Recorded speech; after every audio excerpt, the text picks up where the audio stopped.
When we talk about the golden age of RTS, classics like StarCraft and Warcraft immediately come to our minds. But one legendary title is often overlooked: Warhammer 40K, Dawn of War. The game didn't just make an impact, it defined the generation of RTS, and even today it's considered one of the best 40K games ever made. And with 2025 bringing us not only the promise of Dawn of War 4, but also a definitive remaster of the series' greatest entry, praised be the Omnissiah, for its machine spirit has been awakened anew. Full disclosure, Relic Entertainment was kind enough to send me a free review copy, but rest assured, my opinions are my own and you'll get my honest thoughts on whether this remaster is truly worthy. The real question is, can this remaster live up to the legacy and earn the Emperor's divine blessing? Or will it be a heretical blight upon the Imperium, another Warcraft 3 reforged? Over 20 years ago, Relic Entertainment released Dawn of War, a masterpiece that bravely fought in the shadows of giants like Warcraft 3 and StarCraft. At the time, Warhammer 40K was a niche tabletop hobby, and this game was arguably what blasted it into the mainstream. It grew over the years with 3 expansions: Winter Assault, Dark Crusade and Soulstorm. And now, in 2025, we finally have the definitive edition. This isn't just a simple port, it's a full remaster with updated graphics, high-resolution textures, enhanced pathfinding, and a 64-bit platform for better performance and mod support. One of the biggest game changers is the camera. You can now finally zoom out to a proper battlefield overview, giving you a much better strategic perspective. The definitive edition is available on Steam for $29.99 or your regional equivalent, and if you own the original game or its anniversary edition, you get a 30% discount. It includes all 3 expansions and their campaigns, meaning you'll get every race and storyline in the complete package. But does it live up to its legacy without destroying what we love about the original? Let's find out. For those unfamiliar with Dawn of War or RTS games from this era, here's a quick overview.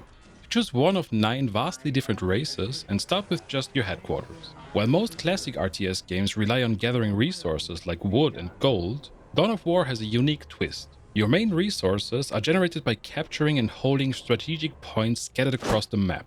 This style of resource management makes for incredibly dynamic and aggressive gameplay, as you're constantly fighting to control key locations. There's no turtling here, the pressure is constant. All factions have their own unique mechanics, like the Orcs' War and the Sisters of Battle's Faith.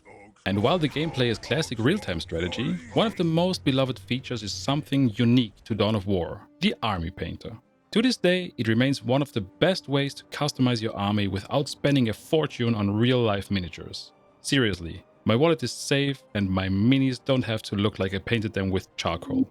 A direct comparison shows how much better the remaster looks. The textures and details are a huge step up, but they perfectly capture the original's feeling without losing its charm.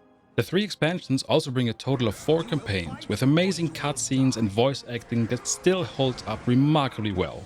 The moment the first cutscene plays, you can tell that the team at Relic put in a tremendous amount of work.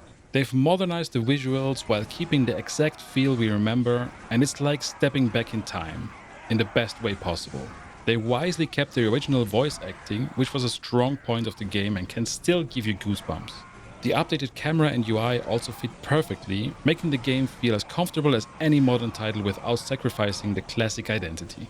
I am Captain Gabriel Angelos of the Blood Ravens 3rd Company. Status: Relic Entertainment has already addressed some key issues with the first major patch. For instance, players with multi-monitor setups no longer must deal with the cursor leaving the game screen, which used to make edge panning impossible. Additionally, WASD scrolling is now always available. Another welcome change is expanding the key binding options. While the game initially only offered a limited number of presets like Grid and Legacy, more options have been added. However, if you want to set up truly custom key bindings, you'll still have to manually edit the game files. A nostalgic but clunky process that feels a bit out of place in a modern remaster. A proper in-game menu for this would be a significant improvement and doesn't seem like too much to ask. When we look at both the single-player campaigns and the multiplayer experience, one of the biggest and most overlooked advantages is the unified game client. Previously, you had to launch different add-ons separately to play their respective campaigns, which also fragmented the online player base. Now, with a single game client that includes all expansions, the entire community is brought together. This is a huge win for everyone and it's vital for keeping the game's community healthy and active.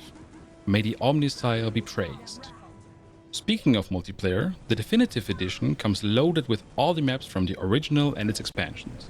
The new ranked mode lets you team up with your friends using a simple Steam invite, while the classic server browser is still there for creating public or private matches. I had a great time jumping into some 3v3s and 4v4 matches, playing against veterans who still have their favorite cheese tactics ready to go. I have to say that Landspeeder Rush never loses its sting. Just a couple of filthy loyalists ruining my day. Should I tell them their emperor is dead? The netcode, connection and overall stability have been massively improved, bringing it up to modern standards. It feels just as solid as any current online game, if not more solid. Sure, there might be a few small bugs here and there, but the developers are clearly passionate about this project. You can feel that they're actively listening to the community and working hard to deliver the best version of the game possible. It's a genuine love letter to their fans and to the series' best entry. Mod support is a huge topic, especially for veterans who spend years with mods like Ultimate Apocalypse or Unification, which completely reinvent the game or straight up catapult it into ridiculousness. So, are these mods supported? The answer is a mystery only the Adeptus Mechanicus could truly understand. The game's new machine spirit doesn't quite get along with the old data scrolls. But fear not, the modding community is already performing their sacred rites to make everything compatible again. It's just a matter of waiting for the incredibly dedicated Dawn of War modding community to awaken the machine spirit once again. Given their track record, you can be sure they'll deliver a fully compatible experience soon. In my honest opinion, Relic Entertainment has done an incredible job with this remaster. The Definitive Edition is a worthy tribute to the game's legacy. At a price point that is more than fair, especially with the discount for owners of the original game, it's impossible to call this a cash grab. The quality of life features and the smart decisions to combine all the games into one package make it well worth every penny. Whether you're a returning veteran looking for a hit of nostalgia or a new player interested in the RTS genre, this is a fantastic entry point. It's an experience you definitely won't regret. If you're looking to discover more interesting new releases and hidden gems, be sure to subscribe to my channel and hit that like button. And if your thirst for great RTS games still isn't satisfied, check out my other videos on titles like The Scouring and Red Chaos, both of which are amazing passion projects from small studios trying to recapture the magic of classics like Warcraft and Command & Conquer.